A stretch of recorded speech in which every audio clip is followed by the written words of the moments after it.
Hi, ನಮಸ್ತೆ ಎಲ್ರಿಗೂ. ಸವಿರುಚಿಯ ಆಟ ಚಾನಲ್ಗೆ ಸ್ವಾಗತ. ಇವತ್ತಿನ recipe green colour egg masala ಮಾಡ್ತಾ ಇದ್ದೀನಿ.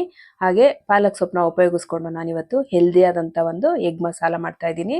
ರೈಸ್ ಜೊತೆಗೆ ಮತ್ತೆ ಚಪಾತಿ, ರೊಟ್ಟಿ, ದೋಸೆ, ಇಡ್ಲಿ ಎಲ್ಲದಕ್ಕೂ ಸಖತ್ತಾಗಿರುತ್ತೆ.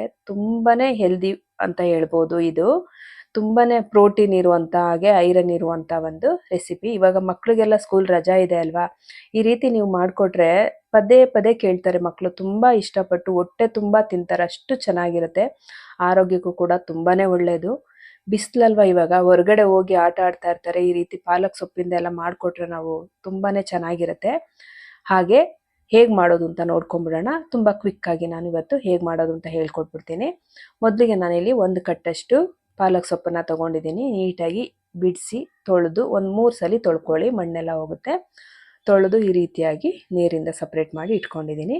ಇವಾಗ ಕುದಿಯೋದಕ್ಕೆ ಇಟ್ಟಿದ್ದೀನಿ. 1 ಗ್ಲಾಸ್ ನೀರನ್ನು ಒಂದು ಪಾತ್ರೆಗೆ ಹಾಕೊಂಡು, ಇವಾಗ ಕುದಿತಾ ಇರುವಂಥ ನೀರಿಗೆ ನಾನು ಒಂದು 3 ಎಸಳು ಬೆಳ್ಳುಳ್ಳಿ ನೀಟಾಗಿ ಸಿಪ್ಪೆ ಸುಳ್ದು ಹಾಕ್ಕೊಂಡಿದ್ದೀನಿ. ಮತ್ತು ಒಂದು 3 ಹಸಿಮೆಣಸಿನ್ಕಾಯಿ ಸೇರಿಸ್ಕೊಂಡಿದ್ದೀನಿ.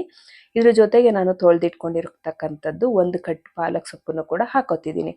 ಸೊಪ್ಪನ್ನು ಎಲ್ಲದನ್ನು ಈ ರೀತಿಯಾಗಿ ಸೇರಿಸ್ಕೊಂಡ್ಬಿಡೋಣ ಪಾತ್ರೆಗೆ. ಸ್ವಲ್ಪನೇ ನೀರು ಹಾಕೊಳ್ಳಿ, ಜಾಸ್ತಿ ನೀರೆಲ್ಲ ನಮಗೆ ಬೇಡ. ನಮಗೆ ಈ ಬೇಯಿಸಿರೋ ನೀರೆಲ್ಲ ಏನು ಜಾಸ್ತಿ ಅವಶ್ಯಕತೆ ಇರಲ್ಲ ಅಲ್ವಾ, ಅದಕ್ಕೆ ಸ್ವಲ್ಪ ನೀರು ಹಾಕ್ಕೊಂಡು ನೀವು ಈ ರೀತಿ ಬೇಯಿಸ್ಕೋಬೇಕು ಸೊಪ್ಪನ್ನು. ಈ ರೀತಿ ಪಾಲಕ್ ಸೊಪ್ಪು ಕುದಿದ್ರೆ ಸಾಕು, ಅಂದರೆ ಜಾಸ್ತಿ ಬೇಯಿಸ್ಕೊಳ್ಳೋದು ಬೇಡ. ಈ ರೀತಿ ಒಂದು 2 ಕುದಿ ಬಂದರೆ ಸಾಕು. ಇವಾಗ ಬೆಂದಿರುವಂಥ ಪಾಲಕ್ ಸೊಪ್ಪನ್ನ ನಾನು ಒಂದು ತಟ್ಟೆಗೆ ಸಪ್ರೇಟ್ ಮಾಡಿ ಹಾಕೋತಾ ಇದ್ದೀನಿ. ನೀರಿಂದ ಸಪ್ರೇಟ್ ಮಾಡಿ ಸೊಪ್ಪನ್ನ ತಟ್ಟೆಗೆ ಹಾಕ್ಕೊಂಡಿದ್ದೀನಿ. ತಟ್ಟೆನಲ್ಲಿ ಬೇಗ ತಣ್ಣಗಾಗುತ್ತೆ ಅಂತ, ಮತ್ತು ಹಸಿಮೆಣಸಿನ್ಕಾಯಿ, ಬೆಳ್ಳುಳ್ಳಿ ಎಲ್ಲ ಏನಿತ್ತಿದ್ರೊಳಗೆ ಇದನ್ನು ಕೂಡ ಎತ್ತಿ ತಣ್ಣಗಾಗಲಿ ಅಂತ ತಟ್ಟೆಗೆ ಹಾಕ್ಕೊಂಡಿದ್ದೀನಿ.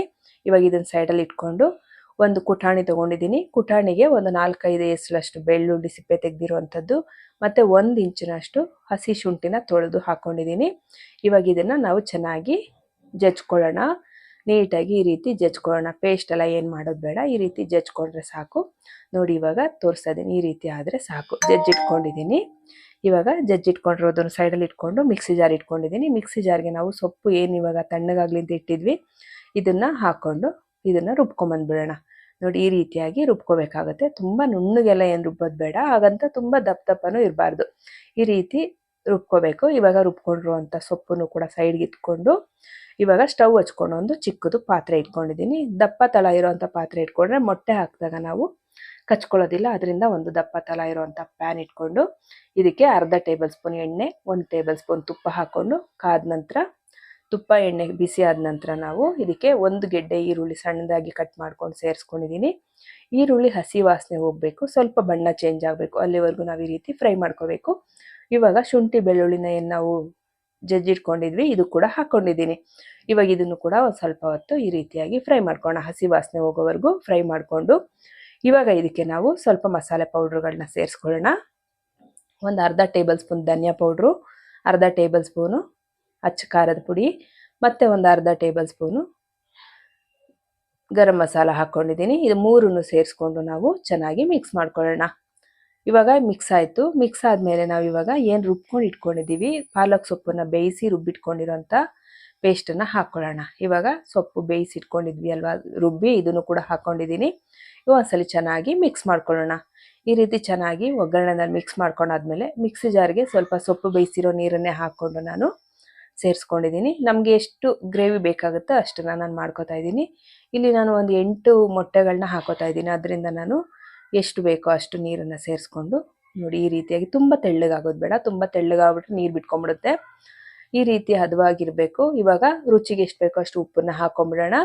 ಉಪ್ಪು ಹಾಕ್ಕೊಂಡು ಚೆನ್ನಾಗಿ ಕುದಿಸ್ಬೇಕು. ಇವಾಗ ಚೆನ್ನಾಗಿ ಕುದಿ ಬರಲಿ, ಮಸಾಲೆ ಪೌಡ್ರೆಲ್ಲ ಹಾಕಿದ್ದೀವಲ್ವಾ, ಚೆನ್ನಾಗಿ ಕುದಿ ಬರಲಿ. ಕುದಿ ಬರೋವರೆಗೂ ಕುದಿಸ್ಕೊಂಡು ನಾವು ಇವಾಗ ನೋಡಿ ಈ ರೀತಿ ಕುದೀತಾ ಇದೆ. ಇವಾಗ ನಾವು ಮೊಟ್ಟೆಗಳನ್ನ ಬಿಟ್ಕೊಳ್ಳೋಣ. ಈಗ ನಾವು ಮೊಟ್ಟೆನ ಯಾವ ಥರ ಬಿಟ್ಕೋಬೇಕು ಅಂದರೆ ಡೈರೆಕ್ಟಾಗಿ ಒಡೆದು ಕೂಡ ಬಿಟ್ಕೋಬೋದು. ಈ ರೀತಿ ಒಂದು ಸೌಟಲ್ಲಿ ಅಥವಾ ಬಟ್ಲಿಗೆ ಈ ರೀತಿ ಒಡೆದು ಇಟ್ಕೊಂಡು ಬಿಟ್ಕೋಬೋದು. ಈಗ ಒಂದು ಸ್ವಲ್ಪ ದೂರಕ್ಕೆ ನಾನು ಮೊಟ್ಟೆಗಳನ್ನ ಹಾಕೋತಾ ಇದ್ದೀನಿ. ಒಟ್ಟು 8 ಮೊಟ್ಟೆಗಳನ್ನ ಇಲ್ಲಿ ಸೇರಿಸಿದ್ದೀನಿ. ಒಂದು 2 ನಿಮಿಷ ಮೊಟ್ಟೆ ಸೇರಿಸಿ ಆದಮೇಲೆ ನಾವು ಈ ರೀತಿ ನೋಡಬೇಕು ಕೆಳಗಡೆ ಏನಾದರೂ ತಳ ಕಚ್ಕೊಂಡಿದೆಯಾ ಅಂತ. ಇಲ್ಲ, ದಪ್ಪ ತಳ ಪಾತ್ರೆ ಇಟ್ಕೊಂಡಿರೋದ್ರಿಂದ ನಮಗೆ ಕೆಳಗಡೆ ಮೊಟ್ಟೆ ಕಚ್ಕೊಂಡಿಲ್ಲ. ತುಂಬ ಈಸಿಯಾಗಿ ನಾವು ಇದನ್ನು ತೆಗಿಬೋದು. ಇವಾಗ ಒಂದು 3-4 ನಿಮಿಷ ನಾವು ಈ ರೀತಿಯಾಗಿ ಬೇಯಿಸ್ಕೋಬೇಕು. ಬೇಯಿಸ್ಬಿಟ್ಟು ಮೊಟ್ಟೆಗಳನ್ನೆಲ್ಲ ಸ್ವಲ್ಪ ಉಲ್ಟ ಮಾಡ್ಕೊಳ್ಳೋಣ. ಈ ರೀತಿಯಾಗಿ ಮೊಟ್ಟೆಗಳನ್ನೆಲ್ಲ ಉಲ್ಟ ಮಾಡ್ಕೋಬೇಕು. ಉಪ್ಪು ಖಾರ ಎಲ್ಲ ಕರೆಕ್ಟಾಗಿರುತ್ತಾ ಅಂತ ನೋಡ್ಕೊಳ್ಳಿ. ನೀವು ಹೊಸ್ದಾಗಿ ಮಾಡೋರಾದರೆ, ನಿಮ್ಗೆ ಅಡುಗೆ ಮಾಡಿ ಅಭ್ಯಾಸ ಇರೋರಾದರೆ ಗೊತ್ತಾಗ್ಬಿಡುತ್ತೆ ನಾವು ಎಷ್ಟು ಹಾಕ್ಕೊಂಡಿದ್ದೀವಿ ಉಪ್ಪು ಖಾರ ಅಂತ. ಇವಾಗ ಈ ರೀತಿಯಾಗಿ ಮೊಟ್ಟೆನೆಲ್ಲ ನಾನು ಮಡಚಿ ಹಾಕ್ಕೊಂಡಿದ್ದೀನಿ, ಅಂದರೆ ತಿರುವು ಹಾಕಿದ್ದೀನಿ. ಇವಾಗ ಈ 1-2 ನಿಮಿಷ ಬೇಯಿಸ್ಕೋಬೇಕು. ಮತ್ತೆ ನೋಡಿ, ಈ ರೀತಿ 2 ನಿಮಿಷ ಬೆಂದಾದ್ಮೇಲೆ ನಮಗೆ 2 ಸೈಡ್ ಮೊಟ್ಟೆ ಚೆನ್ನಾಗಿ ಬೆಂದಿರುತ್ತೆ. ಇವಾಗ ನಾವು ಚಪಾತಿ ಅಥವಾ ದೋಸೆ, ಇಡ್ಲಿ ಈ ಥರ ಅಥವಾ ರೈಸು ಏನಾದರೂ ಮಾಡಿಬಿಟ್ಟು ಮಕ್ಳಿಗೆ ಈ ರೀತಿ ಮಾಡಿಕೊಟ್ರೆ ಸಖತ್ತಾಗಿರುತ್ತೆ. ಎಷ್ಟು ಚೆನ್ನಾಗಿರುತ್ತೆ ಅಂದರೆ ಎಷ್ಟು ತಿಂದ್ವಿ ಅಂತಲೇ ಗೊತ್ತಾಗಲ್ಲ. ಊಟ ಅಷ್ಟು ಚೆನ್ನಾಗಿರುತ್ತೆ. ಮಕ್ಕಳು ಕೂಡ ಅಷ್ಟೇ ಇಷ್ಟಪಟ್ಟು ತಿಂತಾರೆ. ನಿಮ್ಗೆಲ್ರಿಗೂ ಈ ರೆಸಿಪಿ ಇಷ್ಟ ಆಗುತ್ತೆ ಅಂತ ಕೂಡ ಅನ್ಕೋತೀನಿ. ನಿಮ್ಗೆಲ್ರಿಗೂ ಈ ರೆಸಿಪಿ ಇಷ್ಟ ಆಗಿದ್ರೆ ಸವಿರುಚಿಯ ಆಟ ಚಾನಲ್ನ ಸಬ್ಸ್ಕ್ರೈಬ್ ಮಾಡ್ಕೊಳ್ಳಿ. ವಿಡಿಯೋಗೆ ಒಂದು ಲೈಕ್ ಮಾಡಿ, ಶೇರ್ ಮಾಡಿ, ಕಮೆಂಟ್ ಮಾಡಿ. ಹಾಗೆ ಮತ್ತೆ ಹೇಳ್ತಾ ಇದ್ದೀನಿ, ಸವಿರುಚಿಯ ಆಟ ಚಾನಲ್ನ ಸಬ್ಸ್ಕ್ರೈಬ್ ಮಾಡ್ಕೊಳ್ಳಿ. Thank you for watching. ತುಂಬ ಈಸಿ ರೆಸಿಪಿಗಳು, ತಿಂಡಿ ಆಗಿರ್ಬೋದು, ಲಂಚ್ಗಾಗಿರ್ಬೋದು, ಲಂಚ್ ಬಾಕ್ಸ್ಗೆ ಎಲ್ಲದಕ್ಕೂ ಒಳ್ಳೊಳ್ಳೆ ರೆಸಿಪಿಗಳನ್ನ ಮಾಡಿ ಹಾಕ್ತೀನಿ. ಅದರಿಂದ ನನ್ನ ಚಾನಲ್ನ ಸಬ್ಸ್ಕ್ರೈಬ್ ಮಾಡ್ಕೊಳ್ಳಿ. Thank you.